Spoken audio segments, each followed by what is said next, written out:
Shaq here, spinning fast-acting pain relief with Icy Hot. Ice works fast, heat makes it last. Icy Hot, you're so back.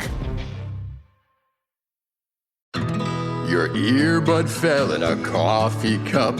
You need a taco pick-me-up. When modern life gets rough, grab the timeless taste you love. Paso, the old El Paso.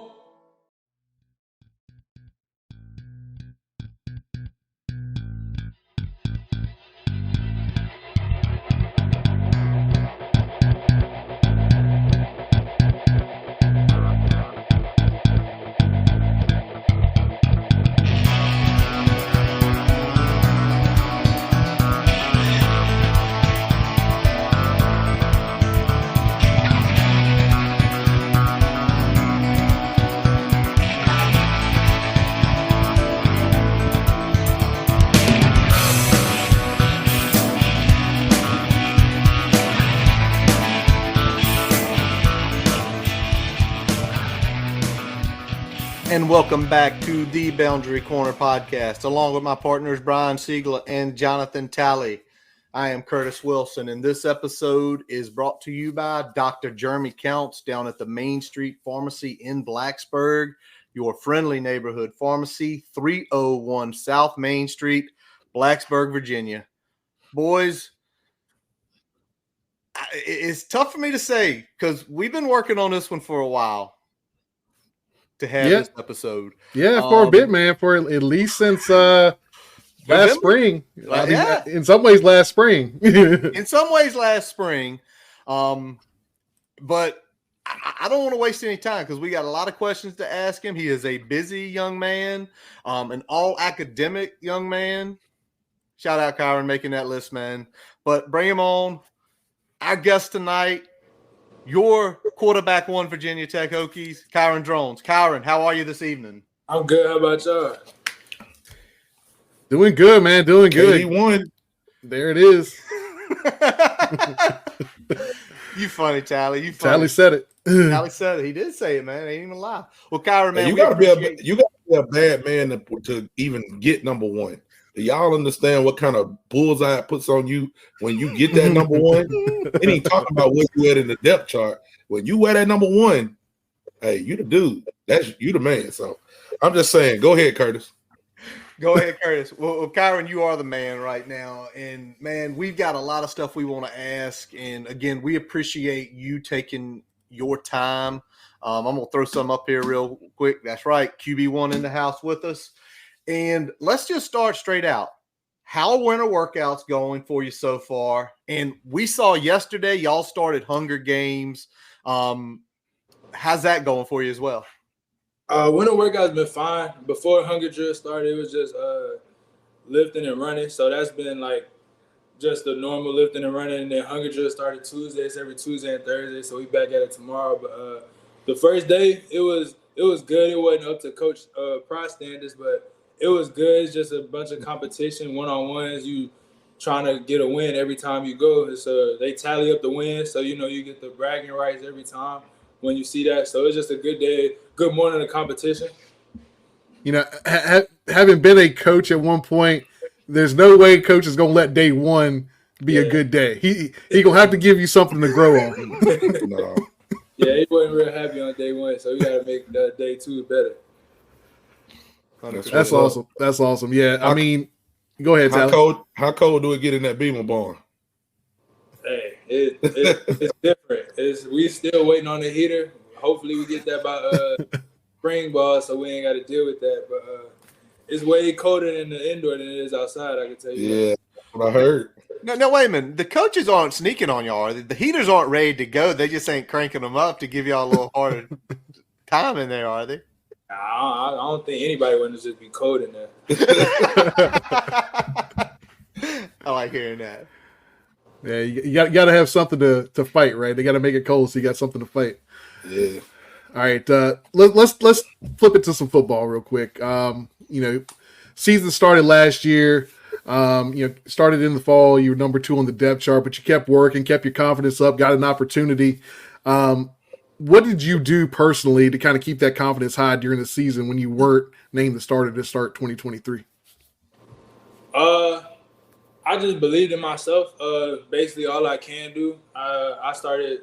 Sometimes I went to one of our little therapists to like get myself going through just the fall camp, but that was before the decision happened, and I just believed in myself, knowing that all I got to do is work hard, and my time is gonna come. And I just believed in God's journey for me. And I knew my time was gonna come at some point in the season. I didn't know when it was gonna come, but I know when my number was called, I wasn't gonna look back, and that's what happened. Yeah, just know that everybody on this podcast had you at QB1 coming out of spring, and stayed that path the whole way, man. So I'm glad you stuck with it, and when you got your chance to shine, you did big things. I appreciate y'all. Now, another thing I'll say real quick. Go ahead. We were all three in the house when you did get that opportunity at the end of the Purdue game, man. And the way you zipped the ball, and Tally, go ahead. I know you want to talk about that run. Yeah, no, man. I mean, shoot, he did it. He know what it is. I mean, we sitting in there. We done went through a monsoon. You know, we done been fighting the elements as well as y'all. I done snuck down to the sideline. I think I could have reached out and touched y'all. I'm like, I was up at the top when it started. So when we get in there, I'm like, hey, they got to give my boy a chance. Just give him a chance. Just give him an opportunity. And then I have been hearing all of the, that's the whole another time. He ain't ready. He can't throw this and that.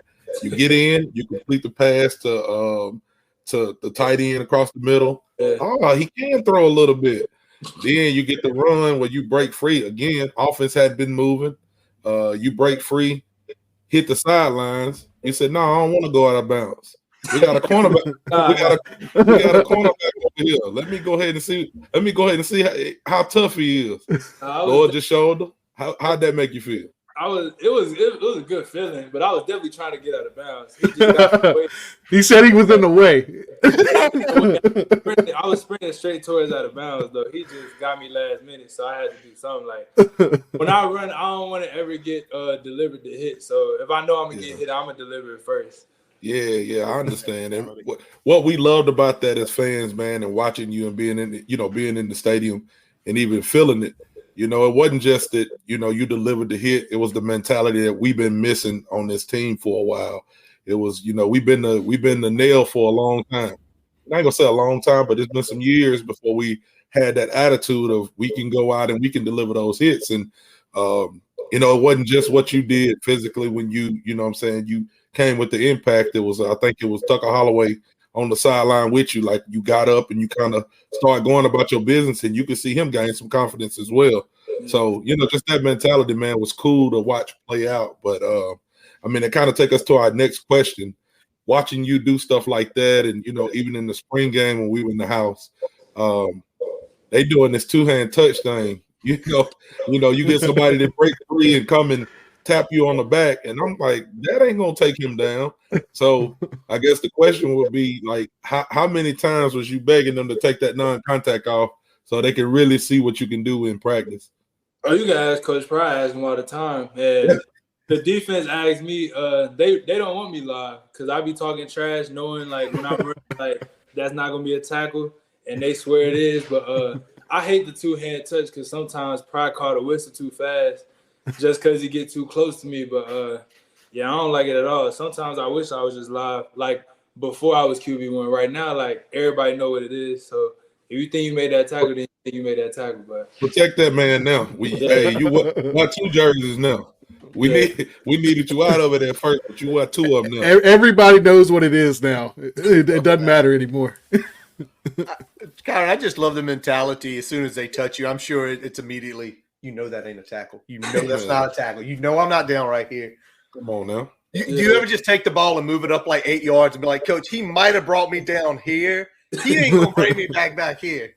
Now, I'd be times where I argue with Pryor, but most of the time he argue with Pryor, Coach Marr, but most of the time they agree with me. Like sometimes they'll agree, like, that's not a tackle, but you're like, we know. At the end of the day, it is what it is. It is. All right, let's do this, man. What a finish to the season. Y'all blow the doors off. The Cavaliers get to Commonwealth Cup, keep it home, go up to Annapolis where I attended to the Military Bowl. Great performance there in a monsoon up there. But then between that game and the bowl game, we start seeing the Twitter messages, guys coming back, Jennings coming back, your running backs coming back, more wide receivers coming back. And, we start seeing this and it's like they're taking the step. Guys are staying, guys aren't leaving. And what does that say not only about those players, but the coaching staff? And then we want to know, how much of a role did you have in that process? How many conversations with, guys like Ollie Jennings, guys like Jay Lane and saying, look what we did, starting here to the end of the season? For them guys to come back, at first, just to start off with the guys, they just know it's like a brotherhood coming back, and they know like we have a chance to be special. Like you said, our whole offense came back, so we have a chance to be special. The coaches, that mean just they really love the coaches. I love the coaches. Everybody love Coach Pride. He like the coolest coach you can meet. But that just says a lot about him and the mentality that he brings to the team and what he's trying to build. But my impact with Ali and the rest of the guys, like I'm real close with the people I transfer with just because we like got a group chat and all. But Ali, like I'm the closest with him because like that's basically my roommate. Like we live by ourselves, but we live right next door to each other. But Ali just telling him to come back, knowing like he got hurt the second game, and I know he came to Virginia Tech for a reason. He could have went to the league, but he wanted to prove that he could do it on the biggest stage. And then Jay Lane, Quan, Bayshaw, just them coming back just to be able to do the same thing, do it again. And then like the playoff getting to 12 teams, we make that playoff. The more you win, the more coaches going to look at you. Coaches look at you, that's a better opportunity for you to get to the league, get to where you want to be. So we get that going. We know we're capable of, get to winning games, get to be in that offense that we want to be, and then it's just better looks for everybody.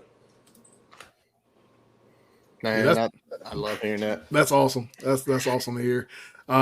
Love hearing you kind of stepping up with a leadership role from that perspective and getting guys on board and saying, all right, we got some unfinished business. And the better we come back and do it next year, the more that kind of raises everybody's ship for the future, right? Yeah, it's basically a win-win situation for everybody. Virginia Tech win games, you get seen, you get to the goal you want to be in the league, and that's where everybody want to go in college football. So it's a win-win situation. Yep. All right. Before Tally, hold on, Tally, real quick. Go ahead. But before Tally asks his question, we just gotta let you know we see him out there hollering at you. I think that's your mom. I know that's your dad right there. So they are watching you live tonight. Got to do that. Your dad's been following us for a while, man. So we appreciate that. Tally, floor is yours, my friend. Kevin, my guy, Miss Drones, how y'all doing? But yeah, man. So I know they're getting a little technical, asking you some questions about the team and stuff, and I love that, man. I love the mentality that you have being a leader. But I gotta ask the fun questions. I think I was the first person. I don't like patting myself on the back too much, but whenever we was watching the game and after the game, I'm like, that's the play of the season. When I see you make the long touchdown pass against Pitt, and it may be like the first one of the game, and you running down the field the whole way. I'm talking about all three levels, linemen, linebackers, DBs, and you saying something. You ain't got to tell me exactly what you're saying, but I'm just asking kind of what's your go-to when something like that happened and we doing a little trash talking, like what we need to say. Because I'm trying to, I'm finna go back and play a little bit of touch football, so I want to know what I need to say on the field. I ain't gonna lie, that's always been me. Like in the game, the game just always bring talking out of me. I don't be knowing what I be saying, but I know what I said to the D lineman that time, just because something happened before the game where like he followed me on Instagram before the game and basically just liked some pictures, and I just told him don't ever do that again. Just like I don't know what you're doing it for, because I'm not scared. Like yeah, it might be whatever start it was, but you ain't gonna scare me just by following me. But right, just being in the game, like people say I might be quiet, which I am kind of quiet off the field. But during the game, I know I've been talking the most out of everybody on any team I've been on. So the game that's crazy. That's crazy, but I like it. So this ain't even on script. I'm gonna ask you something too, because see, I'm an old guy now. So I'm 38. So when I was playing football back in the early 2000s and 2003, like I listened to a lot of Texas music, but it was like Screw Music, Slim Thug, Mike Jones, Swisher House, Tom Tom, Fat Bastard, all of them. What kind of music? Like if I want to hear some good Texas music right now, who I need to listen to? Right now, I'll probably say this dude called Big X the Plug. He out of Dallas. Oh yeah. I know who Big. Now ain't that old Kyron, man. I mean, I got. I don't really listen to like that many Texas people. It's just Big X the Plug. He definitely one of them. But growing up, like, all the Screw, like that's all my dad listened to growing up. So that's his go-to. But Big X the Plug right now for sure. That's what's up. So we're going to pivot it back to football here a little bit. We've already mentioned we talked to your pops over the holidays, talked about the relationship forwards with Coach Bowen, right when the transfer portal opened last year. How did that relationship play into your role committing to Virginia Tech, and how have you kind of taken over as a leader based on that offense and your relationship with Bowen? The relationship started like basically when he hit me up in the portal, and then first day the portal opened, he flew to Waco, had lunch with me, and then I was just like, it was a good moment for like a coach to do that. Like the first day portal opened, that was his main priority. Like he wanted to see me, and then ever since I had lunch with him, it was just like an instant connection. He asked all the right questions, I asked him all the right questions, and he gave me straight up answers. That's all I want from a coach, just being my second time doing the recruiting process. Like I already know like what coaches be saying just to get you there. So I didn't want to hear that. And then just when he told me what he wanted me to do in his offense, like his vision for me, it just grew me like it grew up on me like where I wanted to come visit Virginia Tech. And then on the visit, like I knew that solidified it, especially when they played Inter Sandman and then showed me the video. Because I ain't never seen nothing like that coming from Baylor. Like, the atmosphere don't get like that. And I just love playing there and in my leadership role. I just knew I had to grow. I knew I was a good, like, leader, like, lead by example. I knew I had to grow vocally. So it's just been gradually growing ever since then, especially when I first got my first start in there every week. My leadership, it grew. And then now it's at its peak right now, but I still got a ways to go. All right. I'm gonna pivot a little bit away. I'm gonna ask a fun question, Tally. All right, let's go back. Let's go back. Game one, ODU. You've seen the entrance. You've heard them play it. The first time walking from Merriman, as you're walking behind the north end zone, around through the tunnel. What's that feeling like? Because when y'all are walking back there, the chants back and forth, the place is starting to rock. What's that feeling like? And then maybe go to the Pitt game, because when you did first start and you were that QB1 stepping out, what's that feeling like in that tunnel? The ODU game, it was cool, but it's like a different feeling when you know like you going out there to start. So like I know warming up in the game, the Pitt game, I know warming up, like I was just waiting to see that Jumbotron where they announced like who QB1 is, and then my face pop up. And then I smiled when that happened, and then going back out the tunnel, hearing that Inter Sandman when you know you the starter, it's a different feeling. Like, I would say it's loud, but like I kind of like zone everything out. Like I run out, just look at all the stands. Like every game is sold out, and you can tell like there's no seat empty in there. But it's a crazy feeling. It's a great atmosphere, and I enjoy the fans, and I'm glad they show out every weekend. Let me ask this, since we're doing fun questions now, I'm gonna get one in here. You mentioned the atmosphere at Baylor. What's more crazy, a home playoff game at Shadow Creek or a home game at Baylor? Because I know how crazy they get about high school football down there in Texas. Playoff game at Shadow Creek was crazy. Yeah, I can imagine.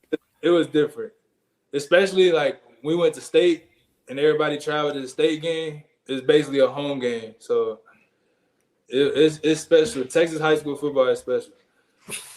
Yeah, I know. We done watched Friday Night Lights. Yeah, them folks crazy down there. If you're a little bit older, you watch Varsity Blues too. So that's our realm. And I will throw this in for the record too, Kyron. You ain't got to say much. I say it for you. Everybody was watching that damn camera when these Hokie fans was on edge, and when they was like QB1 Kyron Drones, somebody had took a video of it, and that place went crazy. I'm talking crazy. No disrespect to nobody else, but motherfuckers was sitting on the edge of their seats like, what they finna say. You know what I'm saying? We need to know what they finna say. When they heard Kyron Drones, we was ready to rock then. I was at home. I already knew what it was. I felt good. I seen the video. My teammates be getting on me, telling me when my name pop up, my chants almost be as loud as Coach Pride. So that's good. You deserve it. You work for it. I appreciate the fans for just being there and congratulating me for that. Yeah, we appreciate you giving us the feeling that we get like we're back when, these guys in here were, 17, 18, 19, 20, the feeling of those teams that we had back then, like watching you out there, it's that very same feeling. So we appreciate that about you. I'm just trying to keep it going. You took us back, man. You really did. Definitely. What y'all did the back half of the season took these guys back. I'm 40, Brian's 39, Tally's 38. So you do the math. Vic, Tyrod, Brian Randall. I mean, I'm sure you see those names all the time in the center. You took us back last year, and I mean, we went to games like when we were younger. I mean, we were wild, we were crazy, we did stupid stuff. I mean, there's things that we've done, but when you have that feeling and the brain comes back, it's like this is the way it was. This is the way it was. This is the way it should be. And to see you guys. You leading the way with that crew there. It's great. Brian, Shelton is our fourth host. He is unfortunately on a trip right now, and he cannot join us, but he got with Brian yesterday, and he's got a little question about the offense he wants to ask you about. So let's bring that up for Kyron so Shelton get his question answered. So, Kyron, obviously the RPO is a huge element of Tyler Bowen's offense. I wanted to ask, how do you feel you progress in terms of being able to make those reads on the read option, the RPO, just making those pre and post snap reads to sort of execute the offense? How much do you feel like you progressed throughout the course of the season with those? I feel like RPOs really came easy to me just because that's kind of like the same offense I ran in high school. So RPOs has been nothing. It's just knowing like who to read, and you can't be wrong. Like you gotta always be right. If the person you read and take the runaway, you gotta pass. If you doing reads where either I run or they run or the running back runs, you can't be wrong doing an RPO. So that's why it's so hard to defend. Just learning from, and then Coach Bowen's perspective, the way he teaches it, just him going to the league, doing it at Penn State. He always brings different elements. Different styles of learning and teaching, and then just getting it from him is just it expands your knowledge on not just going based off just one person, just seeing like the whole defense, the whole shell unfold, and then just knowing where to go with the football. Let me piggyback off that a little bit real quick, because one of the things that happened at the kind of beginning of last offseason is that, you came in, you were in winter workouts, and all of a sudden, Coach Bowen slides into quarterback coach, when all the shuffling was made with the coaches. What was that like for you? And was that kind of seamless because, Coach Bowen was your guy to begin with? He was kind of that big reason why you committed to begin with. So what was that like for you? I was glad that happened. I was glad that Coach left and went to Cincinnati. That's a big thing for him. But I was glad Coach Bowen made that move. To be the OC, and then from being the OC to the quarterback coach too, I feel like that's how it should be, where the OC is the quarterback coach, because he wants you to like understand the offense how he sees it. So it's basically like he wants you to be another coach on the field. So just him doing that, I feel like that's what really brought this offense together. Just him being in the room, and then just us getting that perspective where he sees the offense going, and it's just us understanding from him. What's Tyler? What's Coach Bowen like? Like, what's like the sense of humor? Is he dry? Is he just outlandish? Is he quiet? I mean, because he's an offensive lineman. Because we see the pictures, like when we see the pictures of him out on recruiting trips, most of the time he's head and shoulders above everybody else. So when they're recruiting offensive linemen, and as an offensive lineman as big as he is, it's like, oh, that's a big kid. But what's he like? Yeah, he a real big dude. But Coach Bowen, funny, he a wild. He not quiet at all. He wild with what he say. He say a lot of out of pocket stuff, just out of pocket, and just he'll say anything, anywhere, and out of just you wouldn't expect the stuff he says. But he a funny dude, and he real fun to be around. And that's how I wouldn't want any other coach like that. I don't want to be with any boring coach that don't talk, don't really interact with his players. But he try to interact with everybody he sees, and that's just a big thing. Just for him, just to be a coach that really like loves his players, interact with his players, and then just be that funny coach that always just makes somebody laugh every day. That's what's up. That's what's up. So to clarify, I can say it. Kyron probably can't. When I was playing ball, we had a coach that he would start like our individual drills with some kind of outlandish question. He would say something like, "For $1 billion, would you go to Neverland and sleep in the same bed as Michael Jackson?" Like, just stuff like that. And I'm like, for how much? $1 billion? Yeah, $1 billion. Shoot. Hey, I believe I can fight Mike off if I need to, but I'm going for that bill. But anyway, Kyron, we're gonna kind of go to something different besides football. Like I said, we met your pops. I didn't know your mom until she started tuning in, and I kind of met her through your pops. I think she was hopping on the podcast in the back, and we learned a little bit about your family and how athletic they are. Man, you got a brother that was down at Florida State. Sister that's running track. We know your pops is still coaching, and I didn't know your mom ran track as well, right? Yeah, she ran track, but her main thing was softball. Softball, okay. So we got another layer there. So if I had $100 and we had the family reunion, the cookout, out of everybody in your family, who's the most athletic? Me. Oh man, he said it too quick. Kevin, you have to get it. Kevin, you he said no question. Kevin, you got to get it, man. He said it too quick. He didn't even get nobody no room to live.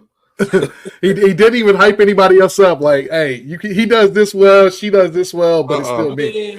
My mom got stories of how she was. I got to see it. My dad got the same stories. I got to see it.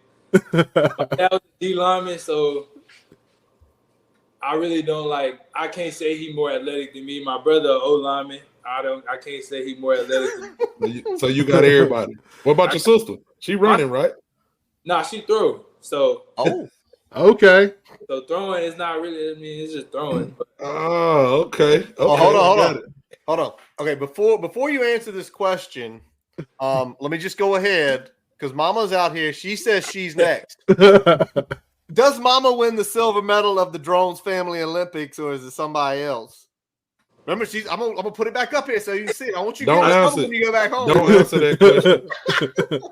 I'm gonna go with it's a trap. I'm gonna go with she might be next. She might be next. There you go. We'll take that. He's smart man. By the way, just if you're wondering, Mrs. Drones played the hot corner and in the hole there at shortstop. Nice. That's what's up. There we go. That is what's up. What else? Can I ask a question, sister? Does she throw shot put or hammer or disc? She throw shot and disc. Shot and disc, okay. Yeah, I'm surprised they're watching right now. She playing right now. She got a basketball game right now. Ah. Yeah, I don't know. You see, you the more you got you one talking, eye on the game, one eye on the phone. But the more you talking, you giving us so much stuff that everybody else doing, Kyron. I don't know, man. You said she playing basketball and throwing. She might give you buckets. I was on varsity basketball before I was on varsity football. Okay, my bad. I'm gonna be quiet. Right, yeah. Kelly said, "I will take a seat." Then hang on. Hold on, wait a second. Just so you know, yep, they at the game watching, and they watching you on here with us, and we appreciate that. That's love right there. The Drones family out in Texas. Brian, I know we get near the end. We know Kyron. We know you've got we know you got to be up early tomorrow, so we got just a couple more fun questions to ask here before we drop it. Yeah, I mean, we got to go to anytime we get a player, we get a coach on here. We got to know what's your go-to food spot in the Berg. Go to. A lot of people say I would say PKs. PKs. All right. Yeah, we go to PKs a lot, and it's either like PKs or Kabuki. You on them Cheetah wings? Yeah, them. Okay. Them good. I just told my dad said next time he up here, you gotta try it. He never had it before, but yeah, that was good right there. Man, Kevin tripping. I thought all black folks had lemon pepper wings with mile on it. I don't think he know that's what cheetah wings are. He just heard cheetah wings. He just heard. Yeah, Coach Cheetah just threw his name on something, but we're gonna let him have that then. Yeah. We're gonna let him call that cheetah wings. But hey, that's a staple right there. Yeah. It definitely is a staple. So Kyron, just real quick before we let you get out of here, what time do you have to get up in the morning? Because obviously, I mean, are you living off campus? We assume. Yeah, it's like 8 minutes away. All right, what time you got to be up in the morning to get? I get up at 4:45. I haven't seen that in a minute. My dog wakes me up at 4:45, man. Kudos to you, man. Tuesdays and Thursdays, though, I get up at 4:45. Okay, Tuesday, Thursday. That's what's up. Sigla, Tally, y'all got anything else before we wrap it up with this young man? Man, I'm just gonna say I appreciate the time, man. It's been a pleasure, and looking forward to seeing what you guys have for us, come spring and fall this year. Yeah, that was fun. I appreciate y'all having me. Definitely, man. We appreciate you coming through. Again, man, big appreciation for you talking to me about my son. Your attention to detail, man, everything that you're doing with the team on and off the field. Us as fans is wonderful to see. And I mean, the grades, all of that, keep doing it, man. Just keep doing what you're doing. Yes, sir. I appreciate it. Yes, sir. You have a good night. I appreciate having you, man. Take care of yourself. I know Brian will see you in spring. Tally might see you in spring. I'm trying to see you in the spring. So you take care of yourself. Keep doing what you're doing. Keep your head up. Because, man, your future is so bright ahead. And we appreciate you taking 30 minutes out of your day because we know you are a busy young man. Yeah, that's all love. I appreciate all of y'all. Thank you, sir. Appreciate Thank you. it. Good one. Thank you. Thank you. Man. Awesome. Boys. That's pretty good, man. Shoot, we can end it right there. That's a good night. All right. We all We'll cut it gonna here. Let's we're go gonna ahead. all get up at 4:45 and we're gonna That's go. I'm gonna sit outside and call Brian and see if he's working out. If he's doing all the game. Listen, the dog wakes me up about 4:45 at least 3 days a week, so I'm doing it, and I try to trudge back to bed. But I mean, y'all, he chatted with us a few minutes beforehand, and he did ask directly about Tally's son. If y'all don't know Tally's son, guys, like, I mean, he is an outstanding young man. You can tell it. You can tell it by how he speaks. He's very thorough, very thoughtful. He's funny. He's funny. Yep. I mean, he's one of those you feel like you could just sit and talk with him at a bar or at the field about anything. And a lot of guys aren't like that. And you can tell he's very genuine young man.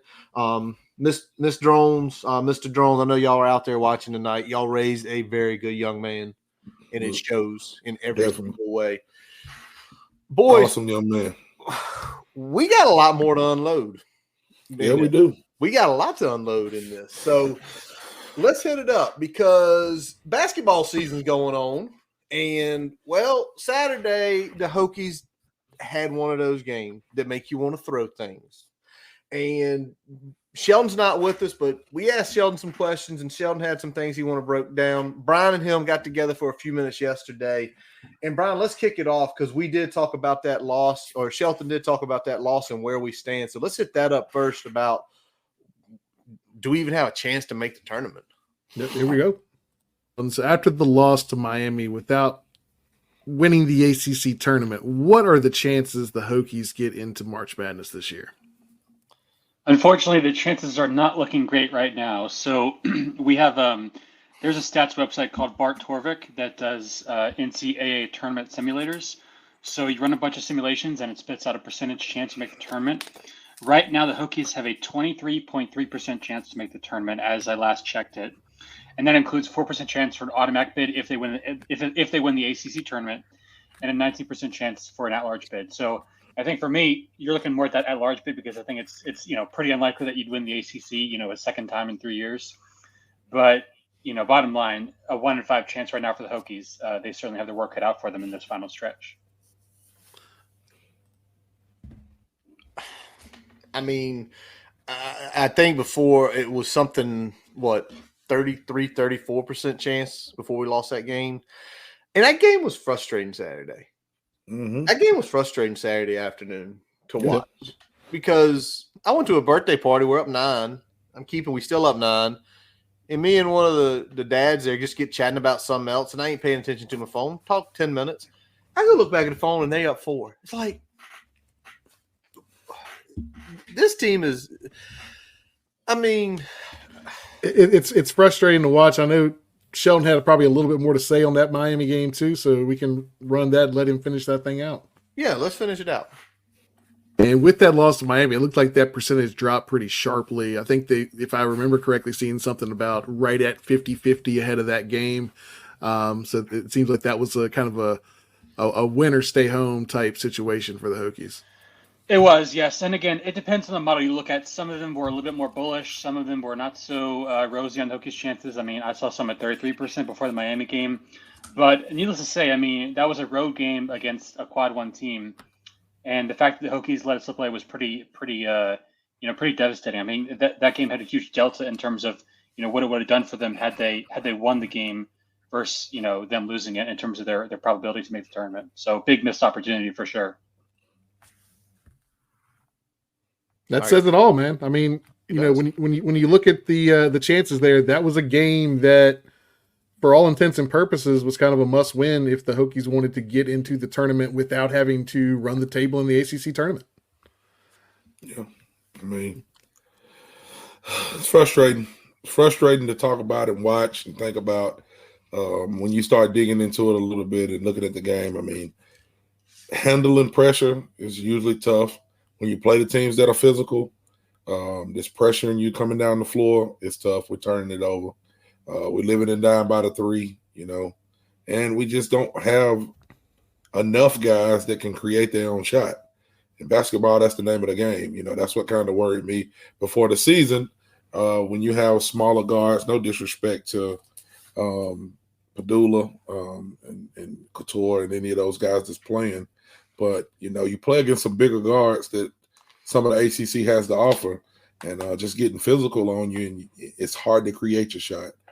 That's why when you get some of these guys that have left, like Rodney Rice and Buchanan and Darius Maddox, some of these bigger guards, like it's frustrating because those guys you feel like could help in those situations where you need somebody that can create a shot or even just shoot over somebody because they're taller. So that's what it feels like kind of watching it to me. Yeah. And now Sheldon went in, you and Brian, you and Sheldon went in a little deeper because I want to know, because as I'm watching the game, and sometimes y'all know as well as I do, we get pulled away times, whether it be a kids hoops game or birthday parties or, hey, run to the store, need to get something, and you're trying to follow it on your phone. And I asked Sheldon, I wanted Sheldon to talk about what metric do we need to watch? Because when I do get pulled away to go to a birthday party on Saturday when we're playing at 2, what data point do I need to watch? If I see it going a certain direction, what is it? So let's hear what he's found out through his research. Yeah, and this Hokies team has kind of been a little up and down. They've had some games where they've looked better. They've had some games where they just can't really put all the pieces together. Is there a metric that's kind of proving to be most predictive for a Hokies win or a Hokies loss? Well, I mean, generally speaking, in basketball, obviously shooting is the name of the game, right? So you got to hit a good field goal percentage if you want to win. And you can look at effective field goal percentage, which is obviously a very big predictor of who wins the game. I mean, that's probably the single biggest predictor on a night-by-night basis. But I thought that looking at turnovers in general for the Hokies have been sort of a bugaboo this year, and that seems to me to be the biggest predictor of whether or not they win the game. So when Tech has a turnover percentage lower than 17%, they are 10-3, and when it is over 17%, they are 3-6. So to me, that kind of speaks to their issues. If they limit the turnovers to, say 12, 13, less than that, that's about, that translates to about 17% in a 70 possession game. That's probably the ideal spot. But they just haven't been really taking care of the ball in these past few weeks in ACC play, and that's really been the biggest thing hurting them. So like in a crunch time of the Miami game, and you have kind of 3 or 4 possessions back to back where there's turnovers, and you go from a 9-point lead to a 3 or 4 point deficit pretty quick. That's really been the thing that's been killing them, you say. Right, and the funny thing is they've actually shot the lights out of the ball. If you look at their shooting stats in ACC play, I mean, they're pretty much the best in the conference. But the problem is, they're turning the ball over. and they're not getting offensive rebounds. So those two things, they're losing they're losing out on those extra possessions. And so, you can shoot the ball as well as you can, but if you're not getting those extra possessions, and the other team is, it's not going to go well for you. Name of the game, turnovers. That's it. But it's wild. But it's wild though. Could y'all imagine what this team would be like if they weren't the best shooting team in the ACC?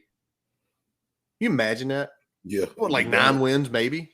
Yeah. Conversely, if they didn't turn the ball over at such a rate, where would they be as well as they're shooting? So it's like, if you have one other guy out there that can handle the ball a little bit more, lean on them at times when you're getting that pressure. A guy like Padula does not have to kind of be a ball stopping point guard at times when the scoring just isn't quite coming as at the rate that we need to, because we're not getting those extra possessions with offensive rebounds. We're losing extra possessions with them getting offensive rebounds. Yep. So we hit one last piece here with Sheldon because we kind of wanted to know who's the pivot player. Who's the player? So we now know, right? If we start looking at a 70 possession game, if we're aiming towards, trying to do the math here, 14, 15 turnovers in a 70 possession game, we ain't going to win the game. But we kind of wanted Sheldon to say, who's the player that effectively, if they have a game, we have a chance to win. So he hit that up too. All right, let's switch it over to this. Is there a player on this team that's kind of that pivot type player where if they play kind of above their average, it's more than likely going to lead to a Hokies win, or if they're below that average, go ahead and put an L on the board? Yeah, so for this question, I initially thought about Sean Padula just because he's been such a high usage guy for the Hokies. I mean, if you look at the statistics, there are very few teams in the country that are more reliant on their point guard than the Hokies are. And Padula's had to, bear a really huge load this season. But with that being said, looking at the stats, I actually think Len Kidd is his performance in the games is a much bigger indicator of whether or not the Hokies win or lose. So just looking at his offensive rating here, I mean, he was really good against Miami in that game a few weeks ago. Going 8 for 8 from the field, and he's always had a good field goal percentage. But typically, the more effective he is, and the more shots he takes during a game because he's such a good shooter, and he takes shots that fit his game. That's going to help the Hokies win. When he's not off, or excuse me, when I should say he's off and he's not hitting shots, that's a really bad sign, because I think he's been the presence down low, obviously, and when you're not getting production from that 5 spot in the Mike Young offense, obviously Elijah Poteet, he's not offensive, really isn't quite his game. That's gonna be a problem because now you don't have the spacing, and you got to force yourself to shoot threes, and that hurts you all around. So I think Len Kidd is probably the biggest guy where you say as he goes, so go the Hokies. All right, so he's kind of the X factor with for this team. And it makes sense because if y'all remember what the early part of ACC play, he struggled. And as did Virginia Tech, struggling out of the gate with that back in January, like the loss at Florida State. I don't think he had a good game there. Definitely the Wake Forest game. I know he struggled down there. And it's, I mean, you look at what's left on the schedule for this team right now. I mean, they got Notre Dame this weekend. If they don't beat Notre Dame, that 20% is going to go to like 5 because you cannot have that bad a loss. Then you got Florida State and North Carolina, Virginia, Pitt, Syracuse, Wake Forest, Louisville, Notre Dame. There's like, they can't lose any of the bad ones. They can't lose to the Notre Dames or Louisvilles. It's almost like they got to just run, right? Yeah, for real. You got to just run. If you want to at large, you got to run table. Yep. Pretty much. Yeah. I mean, it's grim. It's grim to think about. It's grim to do right now, man. Like, you got to win it. You got to win the ACC, or like you said, pretty much you got to run the table. They have a better chance of running the table than they do winning the ACC. Yes. Flat out. But you know why it's grim? It's because you look and you see there's some talent on this team, right? Like you see, like Tyler, you mentioned it. It is literally one player away. If Rodney Rice was still here, or one of those guys who transferred, they could get their own shot occasionally. I'm not saying like a top 15 team, but I think definitely a top 35 team and easily in. Right. and that's where it's getting frustrating. Where people leave. You got the kid that went to Mason's playing good. Bamasil's been all over the place. I don't know if he's a good point because that kid's made a cross-country journey of a college career. But you mentioned Buchanan earlier, and you mentioned Maddox, and and even somebody like Naheem Allen that played a pivotal role in UConn's championship last year. He didn't score all the points, but he was still a pivotal role. So I don't know. And I think the problem we're looking at is that, from a offensive mind perspective and just from an overall coaching perspective, I think Mike Young is doing a damn good job. I think the problem is that we have had a problem bringing in and retaining good talent. Yeah. And at some point, the guys that he brought in when he first got here, they gelled really quick in that first year when it didn't matter what the number on the left-hand side of the win-loss was going to be. Right. Everybody knew that was going to be a struggle bus of a season to a point, but they gelled, year 2 and 3, you see some action, right? With those guys gelling, maturing, getting into the back half of their career. And now we're starting to see with all that attrition and kind of that churn of the roster that we're seeing every year, you're not getting that cohesive team that we've seen before. And I think, the Rice situation is kind of a microcosm of that bigger picture, is that, if you had one guy like that could give you those minutes, that can handle the ball in those key moments, that could take a 3 but also get his own shot. If you had something like that, this team might be 3, 4, 5 wins better and really on the inside instead of having to scratch and claw just to even have a chance. I don't know. My co-host just said microcosm.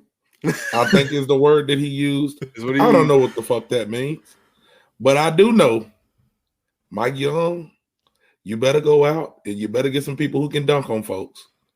You better go out and you better get some people who can jump higher than the other team. Because we just shooting threes and it ain't happened. It ain't gonna get us where we need to be. Tally, you've been nice to Mike Young the year you've been with us. And you said you give him a little grace, but I think the grace is slowly falling off. I told y'all, man, him winning the ACC was like, so I guess it was big because I didn't expect it. When he first got here, I was on him pretty heavy. And, I said, well, I got to give him some time and I got to do. But, again, when you got a coach like Mike Young, you got to have some people around you that can recruit. And we start getting people in, and then those coaches start leaving, and we start getting players in. Because basketball is much different than football in a lot of ways. When we're talking recruiting, when we're talking retaining people, I mean, you can really go out and get one player in basketball, the whole team changes. Yep. Like one player can make that team a deep run NCAA team, 100%. But if you are not getting those people, or if they're not getting chances, or you're not, able to retain them, shit, you're not gonna go deep, because I was, hey man, I don't care about the regular season, I don't care about this. We got to get to the tournament. We got to win a game in the tournament. Things like that is what I was saying. So I gave him a little bit of a pass, and then looking at this season, it's been kind of, getting back to it, and I've been kind of quiet, but it's starting to creep back up, man. Basketball is a different beast, man. We got to get some athletic players. Not saying the guys on the team aren't athletic, but we're getting a lot of shooters. We're getting a lot of 3-and-D guys. Nah, man, you got to get some fucking animals. Yeah, you got to get some people who are certified bucket getters. That's what we need. And if we had just been able to, I mean, I know that's a different situation, but we've already talked about Rodney Rice. If you get Rodney Rice and you're able to, get somebody like Basili back on this team, I mean, that's a true, Sweet top 16. 4, top 3 ACC team. Deep compared to we're kind of in that bottom half of the top 10 right now, and scratching to go further back.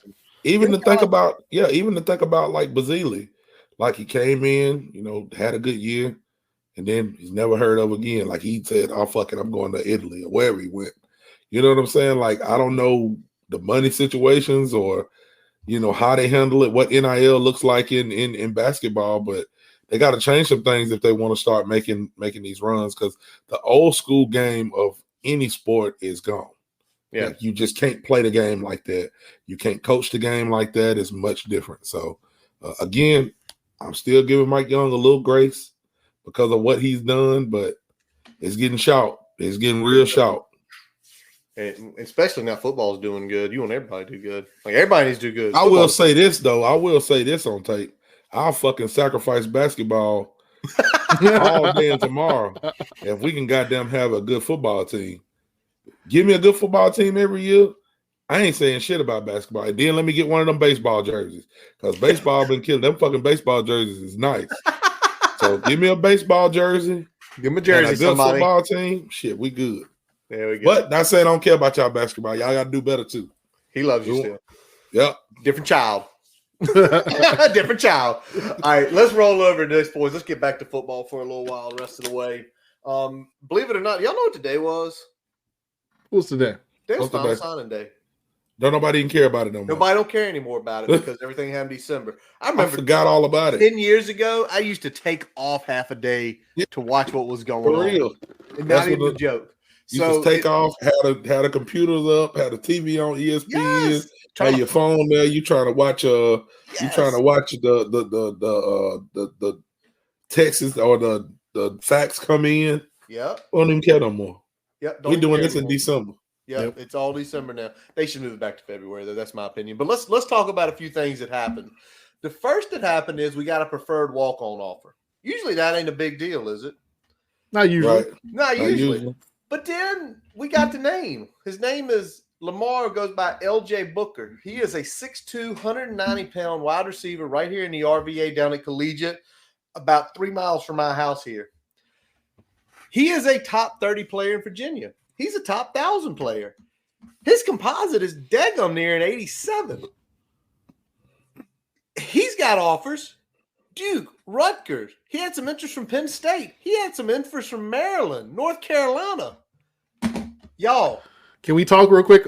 I hate throwing the old regime under the bus, but you know how many people we gave scholarships to outside of the top 1,000? A lot. Everybody, all of them.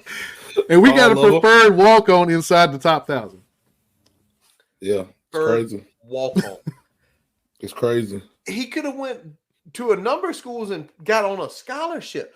And we said it a few weeks ago. Somebody said it.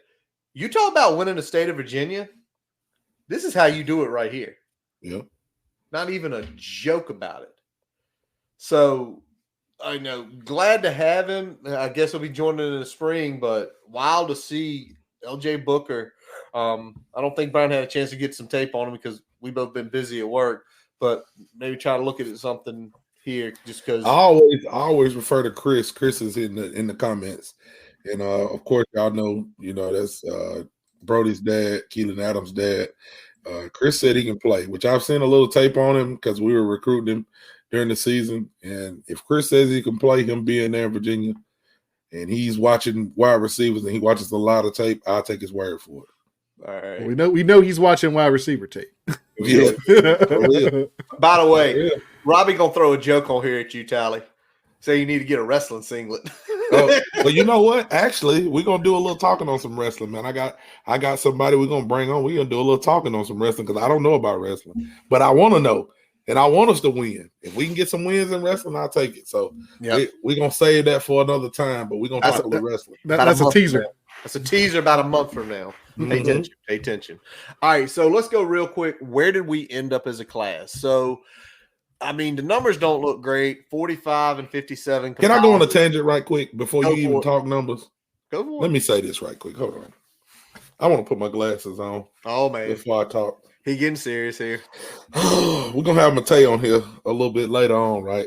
Oh, yeah. About a month. Yeah. We love you, A Matei. little less than a month from now. We love you, Matei, but close your ears. That fucking ranking system, man, has got to go. It's on my fucking nerves. It's nothing but they lie. I went to a basketball game the other day, and we got a kid that was here in school, went to the high school my son will go to, and his dad, he plays down at UAB now. He's a sophomore at UAB, and he probably was the best kid He was probably the best kid in Huntsville when he graduated 2 years ago, but he definitely was, one of the top players in Alabama. And the ranking system, man, is just so screwed up. And he gave me like maybe a 30-minute rundown of how you get your kid ranked the highest. And it's all bullshit. It's just going to the right camp and kissing the right ass and fucking rubbing the right feet. Man, if a kid can play, fucking let him play.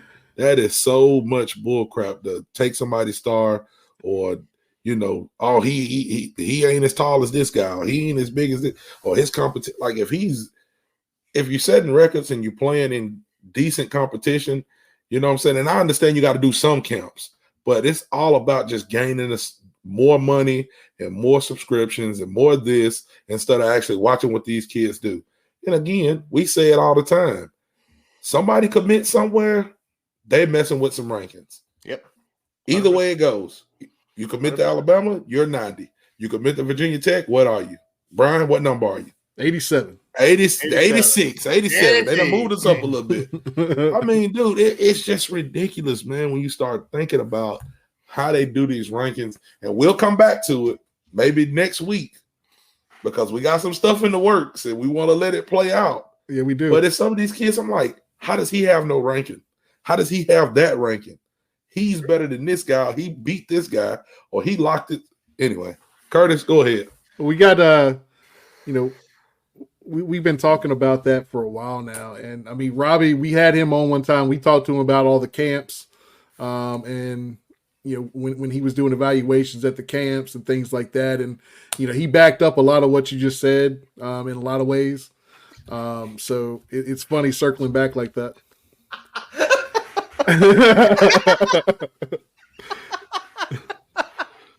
Oh, that was good, Jim. That was good. So where we are as far as like nationally goes, if you look at just the raw number data, we didn't do good. 45 and 57, like 10th in the ACC. But that ain't the important part right now. Because the important part is where we rank both nationally and in the ACC when it comes to the average of the player. We only took 16 players.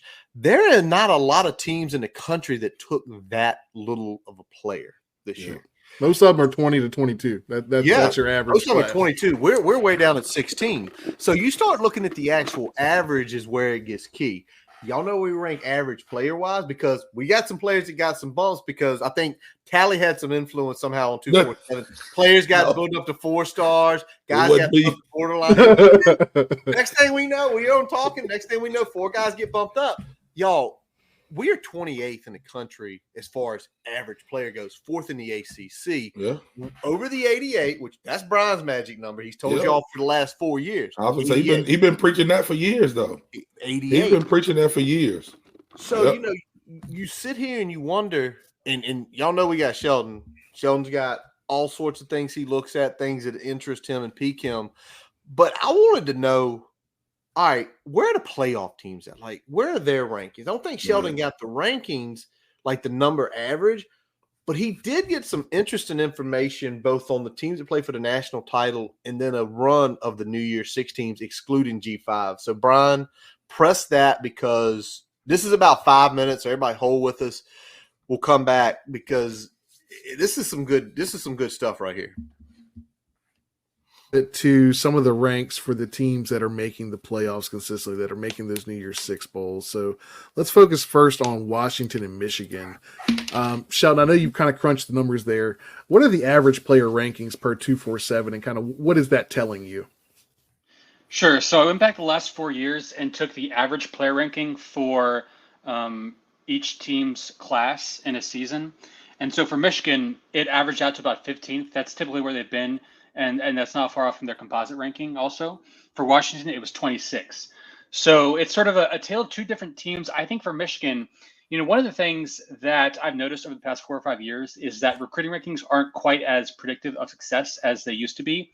And the biggest reason, in my opinion, is a combination of course, the COVID year, so the 5th year from COVID, and how that impacted high school evaluations, as well as players coming up using that extra year.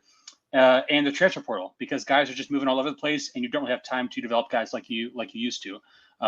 So because of that, I think what we've seen over the past couple of years is that a lot of teams like Michigan, TCU, Washington, who maybe don't have elite recruiting rankings, find themselves playing for a national title. I think Michigan and John Harbaug's staff has done a great job of developing players and hitting on those evaluations. For Washington, I think they were a team that was, not to take away from their overall offense and defense, but I think they were a team that's very reliant on Michael Penix at quarterback. And we look at some of the advanced metrics, they weren't quite as high on the Huskies this year just because they won a ton of close games. And generally speaking, winning close games at that rate is not sustainable. But the bottom line is, these are two great examples of where good player development will get you. I think looking at Michigan and Washington, it is sort of a case of just because you don't recruit in the top 10 or top 15 doesn't necessarily mean you can't play for a national title, because those two teams absolutely earned it, and they did a great job of developing players. So in the case of Washington, kind of a combination of being a really good development program and hitting it at the park with the most important player on the field. Yes, and I think that's the one thing that makes evaluating recruiting rankings difficult, is because the quarterback position, as we all know, has such an outsized influence in the game.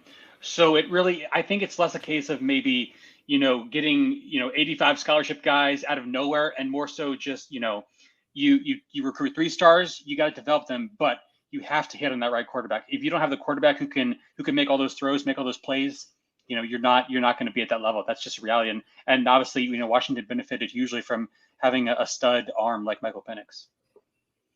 Yeah, it seems like for Michigan, it seems more like they were recruiting kind of in that higher average range that you see with some of the other blue chip programs, but they have a hit rate that's kind of out of the park. They're doing well developmentally, but if they're bringing in 4 and 5 star caliber players, you're seeing those players get on the field quickly and make an impact pretty quick.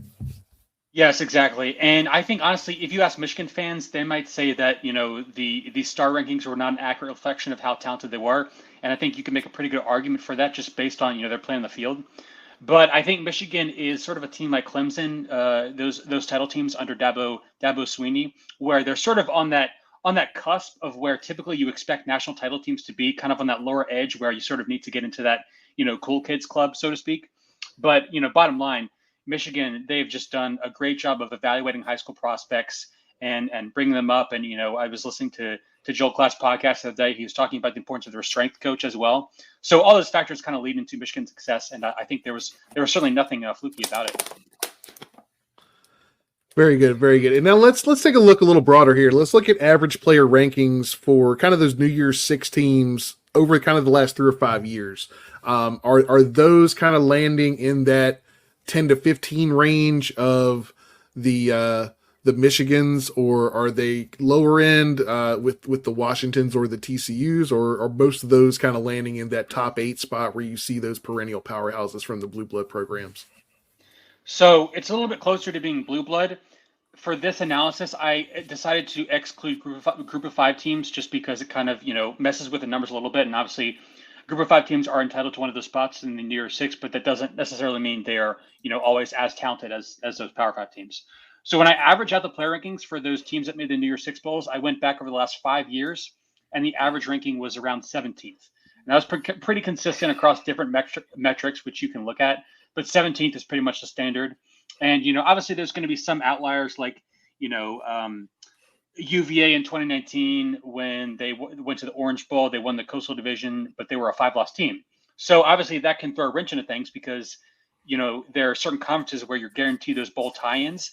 And so if you may be lucky into playing in a bad division or you win a bunch of close games, you can find yourself in one of those spots, even if you weren't, necessarily quote unquote one of the most talented teams. You can sort of find yourself in there. But generally speaking, yes, I would say that you want to be in that top 15 to 20 range is ideal for making those New Year's Six Bowls, because the reality is you got to win, 10, 11 games in a Power 5 conference to get there.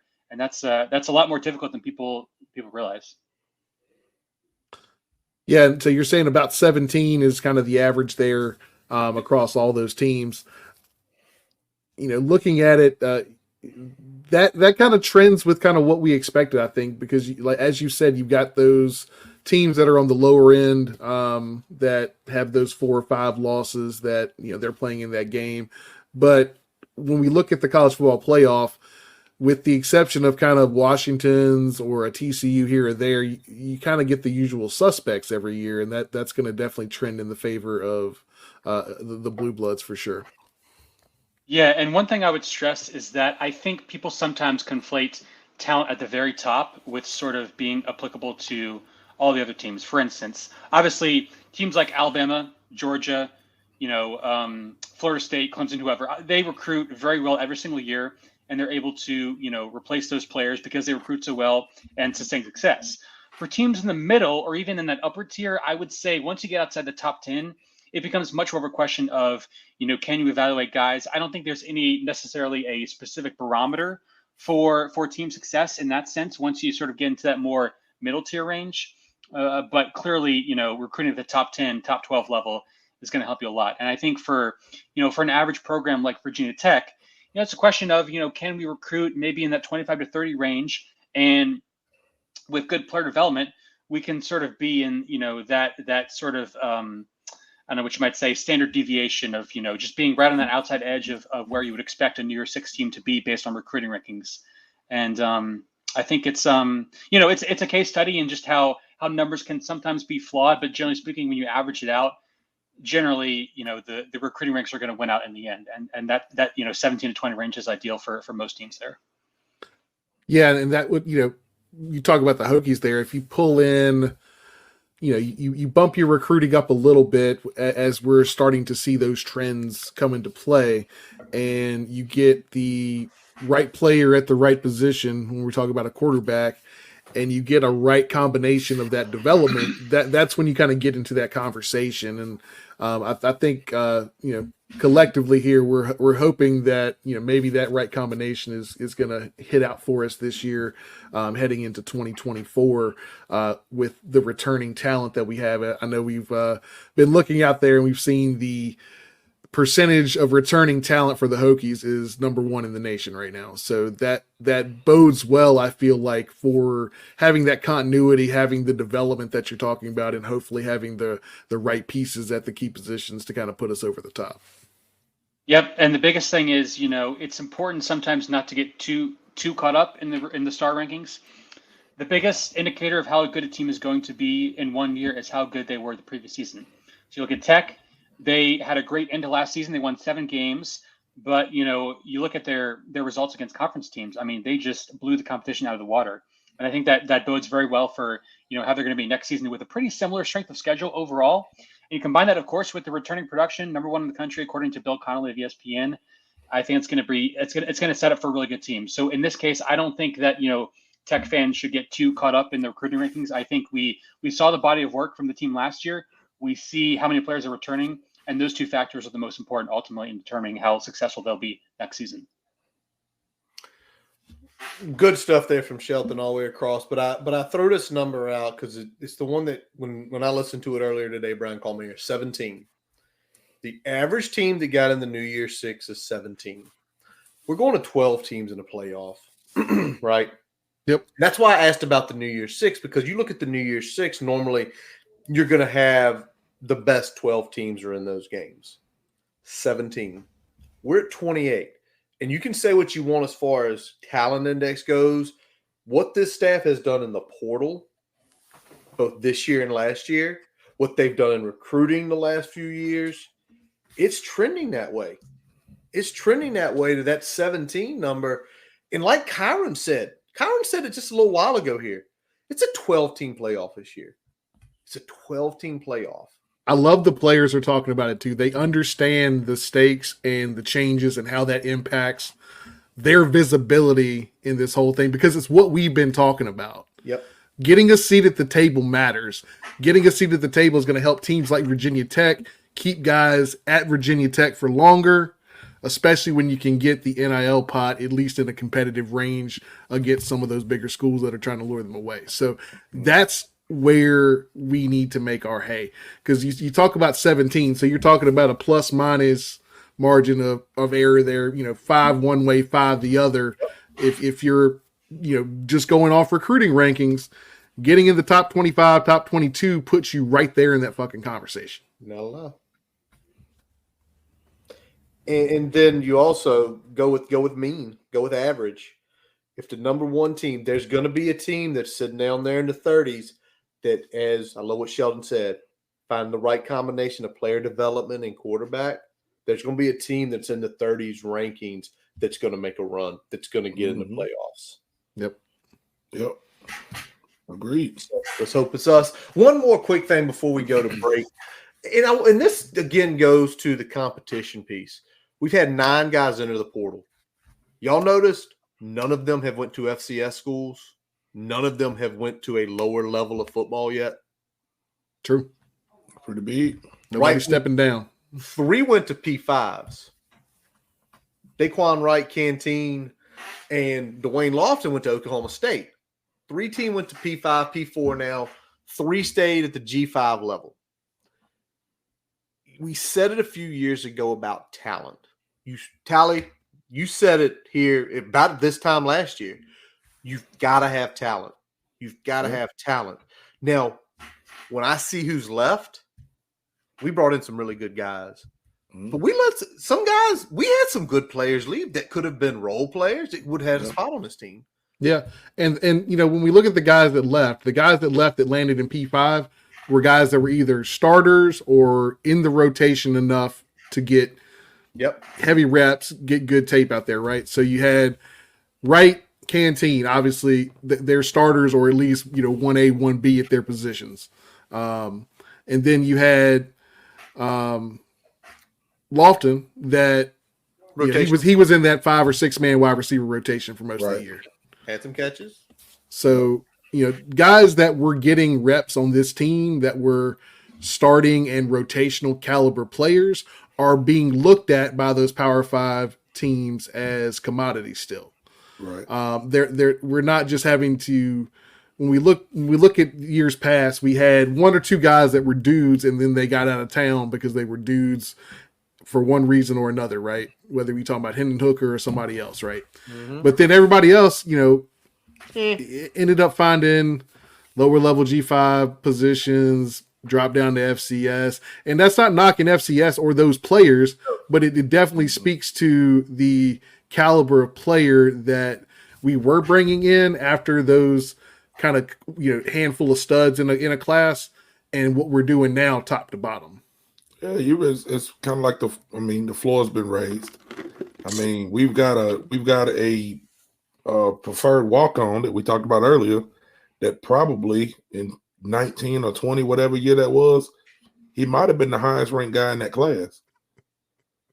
I mean, before the Texas to VT movement, he would have been. He would have been. He might have been the highest ranked guy in that class. So, the floor's been raised, and it's kudos to the coaches, man. It's kudos to the coaches that can go out and sell what Virginia Tech is. So, what does every USAA member have in common?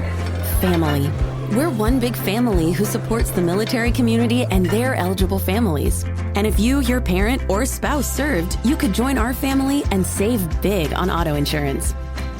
Visit USAA.com/join today to check your eligibility. Membership eligibility and product restrictions apply and are subject to change.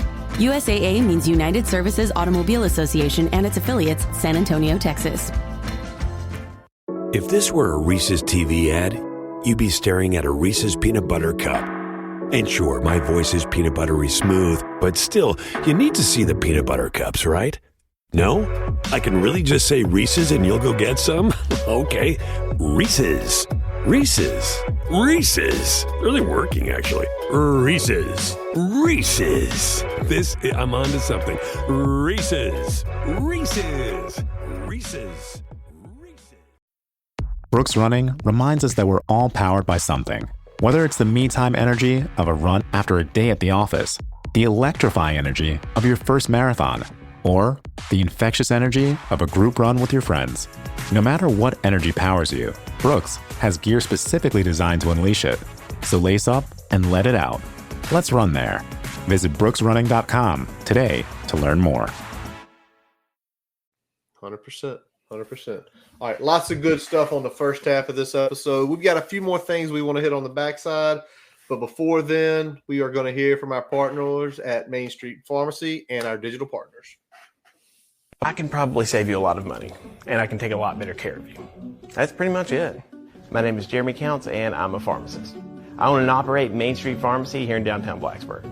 My brother's a pharmacist, I'm a pharmacist, my uncle's a pharmacist, my dad's a pharmacist. I remember he would give me M&Ms to count in little pill counters. It's just something I've always done, and I'm just lucky that what I know so well is something that I can do and feel good about it and give back to people. Pharmacies are your frontline defense. Pharmacy's job is to make sure you're getting optimal care for the lowest price possible. Also, we take the pressure off of emergency rooms. I'll tell people immediately when they need to go to the doctor, or I'll tell them if they just need a cream over the counter. If there's something that isn't commercially available, if it's something that's not available in a certain strength or a certain form or anything like that, we'll make it. Tailor-made medications. Some of those options save people a lot of money. What motivates me? I get to take care of people and live in Blacksburg. That's all I need. As we take a quick break, we'd like to tell you about getting your free website report from our digital partner, Grassroots Digital Marketing Studio. They'll tell you how your website ranks on Google, on-site SEO, and social media. No commitment to buy anything. You can get your free report by visiting grassrootsdigitalstudio.com/free-website-report. Now back to the episode. All righty, so let's hit this real quick. Tally kind of already gave it away. Next month, Matesis is going to join us here. I don't know if we have the date quite yet, but it's going to be sometime next month to start talking about 25, put a good bow on 24. But as soon as that happened, just a few days ago, we get our second commit, not our first, because Keldon Ryan committed. Y'all got to date Keldon last year sometime, long time ago. Yeah. But we got our first in-state and local in Carter Starling, a 6'7.5", 315-pound offensive tackle out of Christiansburg High School. He is ranked 16th in the state of Virginia. He is an 87 per 247. What a way to kick it off. Kid right down the street that if you look at him, you saw that picture. He is one of those guys that looked a lot bigger than Bone, and ain't many of those that happens. I have Brian. Did you get a chance to look at tape? Tally, did you get a chance to look at any tape since he committed? No, I ain't looking at no tape. I just know he's 6'7", 300 pounds, and he's a BMF man. And he's that. I mean, take the layups.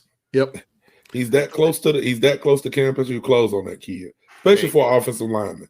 Can I say something? He was getting a big push from Duke before the coaching change. Yeah. Ooh, okay. Big push from Duke before the coaching change, and we know what type of lineman that they were bringing in to rebuild that program. If he was getting that type of heat from them, that's somebody you want to watch.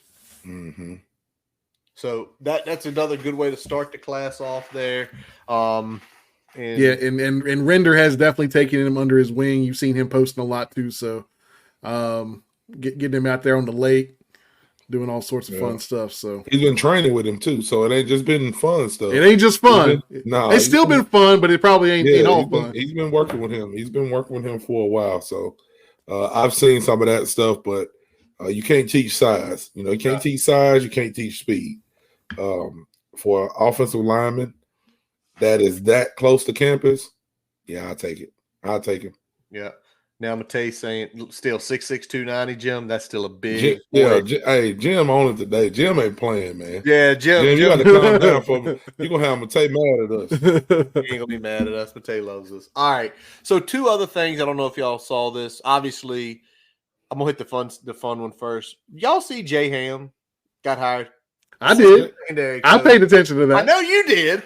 Yep. I got the alert. Didn't he coach in he coached in some game. He coached in the he was coaching for your team, and now he's coaching for my team. No, but he's coaching for somebody. He did an All-Star game or something. Yeah, he did. So hey man, shout out to Jay Ham. I'm sorry you got lumped with fuckhead clown, but fuckhead. Hey, I'm glad you're out here prospering, my boy. You know what? It's good for him. I mean, he burned a lot of load. He was put in a position that there was no way he could be a win, and he's turning it around, man. So, Brian, you'll have to keep us apprised of how the secondary is doing next year. Oh, yeah. Indy. And with him being with my team, I didn't even have to watch none of like what he did because our fucking front office was a mess. If you did anything good and your name wasn't Derrick Henry, you were definitely getting traded. If you did anything good, they was getting rid of you. I was like, what are we doing? We gave AJ Brown to the Eagles and so on and so forth. So it didn't even matter what we did. The defense has been solid, but I didn't watch Jay Ham's coaching this year. But again, it's just I'm glad to see him. All jokes aside, see him progressing and continuing his coaching career because that just goes to show you kind of like when people talk about coaching hires or you look at when people go home. Yep. Like if your first big job is at home, you got nowhere to go. Like he was kind of doomed from the beginning. For real, like you talk about Shane, seriously, when people talked about Shane, that was my knock on that. Because if Shane's first job is Virginia Tech and he fucking flops with us already being where we were, where does he go? You know what I'm saying? You got nowhere to go. So again, we ain't got to go too far. No, not go Birds, but anyway, we that's just what I think about when it comes to the coaching and he's from here, he's a coach. Like sometimes you got to spread your wings somewhere else and build your name and then go back where you started. So 100%. All right. The other big coaching news I'm sure y'all been probably somewhat following was Jeff Hafley left BC to go to Green Bay to be the defensive coordinator. Which was, hey, we were in that situation last year, right? Late in the game and your head coach leaves. And right now, and I'm reading this, Bill O'Brien has interviewed with them. Jeff Monken, I swear to God, if they hire Jeff Monken, I'm going to hate our life. I'm glad we're not going to play him every run a damn triple option. Paul Chris, the old Wisconsin head coach, Troy Calhoun, Air Force head coach, and Al Washington from Notre Dame, who's their D-line coach. I do not want Monken. Just because we dealt with Paul Johnson for all those years. That's the only one. The other ones I don't care about. I think they are what they are. Y'all got any feelings on that? I'm right with you. Anybody but Monken is fine with me. No triple option. Monken, 8, whoever. I don't want nobody to run no triple option up there. Yeah. Don't get anybody to run no triple option that we got to play. But, BC is one of those jobs, man, that like that's always a gritty team and it's always a tough game for most people to play, but it's like, I know it's got to be hard to just sustain and win there. You know what I'm saying? So, I don't know. Interested to see what they'll do. Yeah. Belichick ain't going there. He ain't going at all. Yeah, it's gotten even harder for them, I think, since, when you look at the transfer portal and NIL, I feel like, that really put them in a bad spot. The way recruiting shifted kind of towards late 2000s, early 2010s, put them behind the 8 ball. Before that, they were pretty damn competitive given their stature in the recruiting game, in retaining talent and things like that. But once things started to shift and it became an arms race, they've really fallen off. They weren't going to win that at all. All righty, we got one last piece to hit today because the day after we had our dream schedules that we put all of them up here, the actual final schedule was released, dates set, a couple times set that we know. And I just wanted to talk with them about it. Tally wasn't here. Tally had things going on last week. We're very glad to have him back this week. But Brian, pull up that thing. And we see it there. We kick off Vanderbilt, Nashville. Brian's going. Tally's going. I'm going to try to go. They asked me the other day, what do you think, Kurt? I'm like, I don't know what I'm doing next week. August is a long ways away. Then we got Marshall at home, ODU on the road, Rutgers at home, Miami, Stanford back-to-back on the road. BC's a Thursday night, Georgia Tech at home late in October, to the Carrier Dome in early November, Clemson, 11-9 11-9. Remember that one. Bye week after that, the Duke game and the UVA game to wrap the season. So I'm going to pitch it to you boys. I'm going to pitch it to Tally first because he won't here last week to kind of defend why he had his perfect schedule the way he had it. But Tally, looking at this schedule, what do you like? What games like you think that's a good spot? I like where that is. And what do you like first? I mean, the start of the season is good. I definitely like that Vanderbilt game being the first game. For me, it's 2 hours away, a little less than 2 hours away, so I can be there. But playing an SEC team, a lower level SEC team, I think it's a good call for us, a good shot for us to go show what we can do. We just got to show up and do what we need to do. And then, you got Marshall, ODU, and Rutgers. So 3 teams that we played last year that I feel we underperformed in all of those games. So it's kind of a revenge tour on those games. You know what I'm saying? Even though we won the ODU game, I don't think we played to our potential. No, we didn't. So I think that first 4 games can give us a big boost moving up and going into the season. So I like that. Again, it's going to be fun to watch. All right, Brian, what about you? What do you like? I like that we're getting those long-ass road trips out of the way. We're going to Miami, going to Stanford, hopefully going to beat their ass on both cases there. I like getting big road trips out of the way early in the season. That way we're kind of, as we hit towards that tail end, we're sticking close to home. Got a lot of home games on the back end, and the 2 road trips aren't that bad.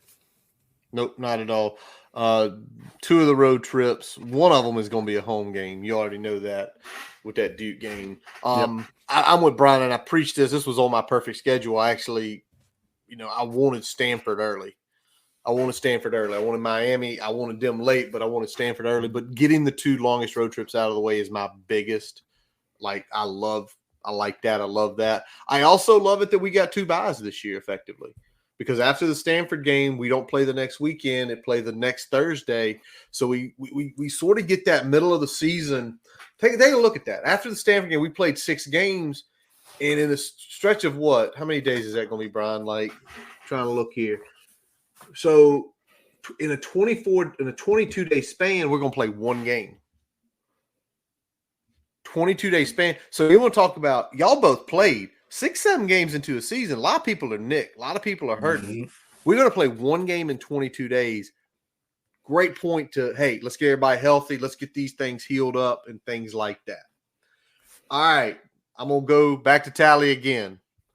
Tally, what do you hate on this schedule? What do you throw your middle finger at and throw things at the TV? What do you hate on this schedule? Man, I guess what I hate is, just even that stretch of that Georgia Tech. Hold on. Before we talk any of that, fucking going to Syracuse is what I definitely hate. I fucking hate that Carrier Dome. I don't care what kind of team they got. I don't give a fuck who is the quarterback. I don't care if they put a middle school team out there. I fucking hate going there and playing because it's always some bullshit that happens. It's always some dumbass shit that happens. I fucking hate that. But if we want to be a little bit more technical, that stretch of Georgia Tech, Syracuse, and Clemson, and even Duke, you can group them in there as well. I know they got new coaches and stuff, but that's a lot of gnat ass teams that just fucking get in your ear and fuck with you. You know what I'm saying? Georgia Tech's one of those teams, and Duke's one of those teams, and Syracuse. I know we don't know what we got, but we got to go there. And I know everybody's going to be looking forward to that Clemson game, but just all that kind of smashed in together, I don't love that. Brian? Yep, I'm right there with you, Tally. Really, I could say that really that 4-game stretch between Georgia Tech and Duke, with the trip to the Carrier Dome being the bitch of it all, because you hate making that trip and then having to turn right around and play arguably the best team on your schedule right after that. Right. Yeah. So that's kind of my least favorable matchup. The only thing that's kind of helping us there is that we get that, as Curtis was talking about, those days to kind of gear up for that run, right? So I think that's going to be a saving grace in that period. But then, you're going to have to go on the road at Syracuse, never fun. Fucking visitor locker room at the top of the damn stadium, all sorts of goofy shit. Like, if it can happen, it will happen. It's not quite ODU. We get stuck in an elevator, but pretty much anything else is on the table. And then you got Clemson coming off of that. That's going to be a big game. Everybody's circling that one. All right, so it is a resounding super majority win. I hate playing at Syracuse. Hate. Everybody hates it. Nobody likes it. I hate it even doubly more that the freaking assholes down in Charlotte chose to put Clemson the game after that. The game after that. I'm an orange lover. I love orange. That's too much orange. That's too much orange. We don't need that much fucking orange at one time. My second, now I got a 2. Y'all stuck with that. And even though I like going down to Miami and getting that out of the way early, I hate that is after Rutgers. And I said it back 2 weeks ago. I hate that's after Rutgers, and I hate it's a short week because y'all know, and I said it, and I'll repeat myself again, Schiano is going to play very physical. We're going to come out of that game sore. Mm-hmm. And now we got to get in a flight, go down to Miami, so it's going to screw up the schedule and everything for that week. That's my second mistake, but still, it's Syracuse. Let's look here. Y'all kind of mentioned it, the hardest stretch. I think y'all are right. Even though we do get a bye week between Clemson and Duke, that stretch right there, it's like, what is it? Haynes King did down at Georgia Tech last year. He's a good football player. Yeah, he's a good football player. Got a good coach too. Yeah, good coach too. Carrier Dome, then Clemson in town. Then you get a bye week and you got to go Natty Duke before the UVA game. So I agree. I think that is the hardest stretch of the season. What game? I mean, what's y'all's opinions on the Thursdays night games? We on Thursday night. We on Thursday night, man. Thursday night is us. We invented Thursday night. We invented Thursday night. Let's go fuck somebody up on Thursday night and quit playing. Who we played on Thursday night this year? Was it Syracuse? BC? No, BC. No, last year, like this past year. Syracuse, yeah. Syracuse, okay. We fucked them up. Yeah. Syracuse got fucked in the ass on Thursday night, so that's a good ass fucking night. All right. So BC, get the lube. Your coach just quit on you. No lube. No Vaseline. Your coach done quit on you. We ain't gonna quit. We gonna keep pounding. Come on in here Thursday night and it's on. Metaphorically and literally. Yeah, I ain't worry about that. But to go back kind of to what Curtis said when he's talking about the stretches, that kind of, of course, the one that I said is kind of the main one. But that stretch where you go Rutgers, then Miami, then Stanford, all the way across the fucking country, and then BC, who knows what they're going to come out in. Yeah. They might come out in some fucking blood socks or something. I don't know. Bandanas around their necks. I don't know what they're gonna come out in. So just that is a stretch that's not. I'm not loving that either. You know what I'm saying? Yeah, I like the opening stretch though. You said it, Tally. That opening stretch is really good. See where we are. I like what Chris said here. That'll be a Friday night under the lights down in Miami, and it like you said, that might be the coming out party because. It seems like I know people hate like we're on Friday night, but usually a Friday night game, you're gonna get $2 to $4 million on you, maybe more. Yeah. But overall, I'm not. This isn't a terrible schedule. Like the flow is okay. It's not as bad as it could be. It's not as good as it could be, but I mean, it's definitely manageable because there's really only one team on this schedule that on paper is better than us, right? Well, two. Well, technically two. Technically, who's the second one? Miami's technically on paper better than us. I disagree. Them motherfuckers don't know how to coach them. They decide they're going to run the ball on third down when all you got to do is take a knee to win. I disagree that they are better than us on paper. Okay. Yeah. I don't know. I understand where Curtis is coming from when he's talking about the average ranking of recruits and things like that. But I understand where Brian is coming from because we're looking at actual production and what we have come back. You know what I'm saying? So I get that. Thank you. But yeah. No. I understand both ways of where we're going. But like I said, kind of going back to what Curtis says, man, like just digging in and looking at that schedule, like Rutgers is going to be physical. That's going to be a physical game. And then to go out of that and then go to Miami, yes. Oh, man. But I just had a flashback of us playing Rutgers this year. Mm-hmm. I think they beat us and had like 40 yards passing. Yeah. Nothing. It's crazy. Like, that ain't going down in lane this year, man. No. I don't know how that game's going to go, but that game ain't going like that. It ain't going like that. And I'll tell you something else is that the team that could have played Rutgers in this spot this year is a completely different team than played them in this spot last year. Oh, yeah, definitely. And we talking about Miami in that bowl game, in the Penn State Bowl. Rutgers beat Miami. Rutgers beat Miami. Yep. We had the same record overall. Rutgers beat Miami. They are not. If we're just talking recruiting rankings, talent fine. But on paper, they're not a better team than us. There we go. Okay. All right, boys. We done went hour and 30. What else? Y'all got anything else out there for tonight? Man, I'm just thankful to be back, man. Thankful to be back. I feel like it's been a month or 4 months. With so many extra days between episodes with the off season, and then you missing one, it feels like it's been, a month and a half. It feels like it's been a long time, man. It's good to be back. I want to give a shout out to all the people who's been reaching out to me, man, asking about my son, just keeping me encouraged. All of my family on Twitter, Facebook, YouTube, all of you guys that's reached out, man. Definitely appreciate it. Definitely, even if I don't get back to you right then, I do see it. Want to say thank you to the Drones family, man, from Kevin to Kyron to Miss Drones, all of them, man. Great family. Very thankful for them reaching out and just giving their condolences and everything as well for my son's injury.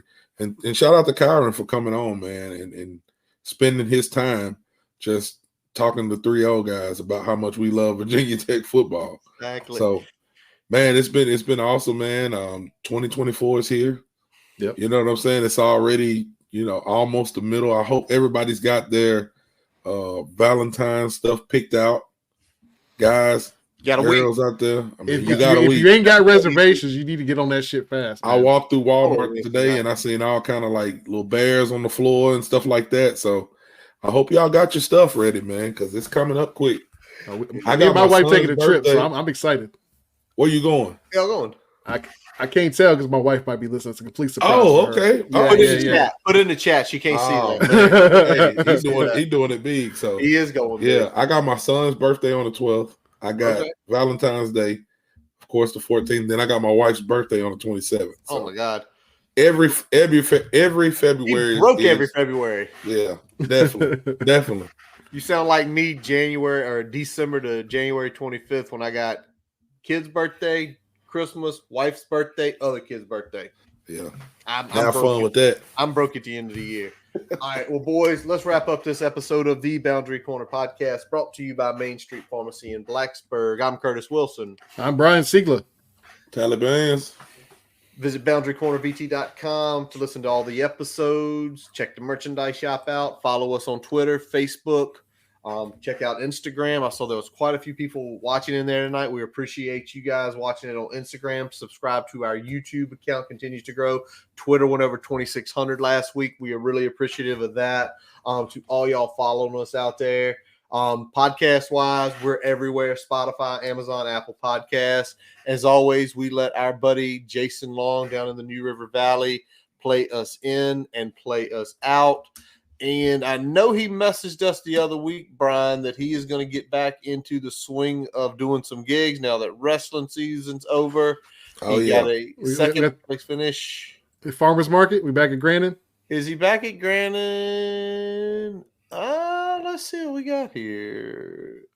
He's doing stuff down at the Farmers Market. He was down there last weekend. So likely down at the Farmer Markets down in Grandin Village in Roanoke. So check him out. And you know what? And you know what else, Curtis? Before we get out of here, man, we got to give a shout out to young Jack, man.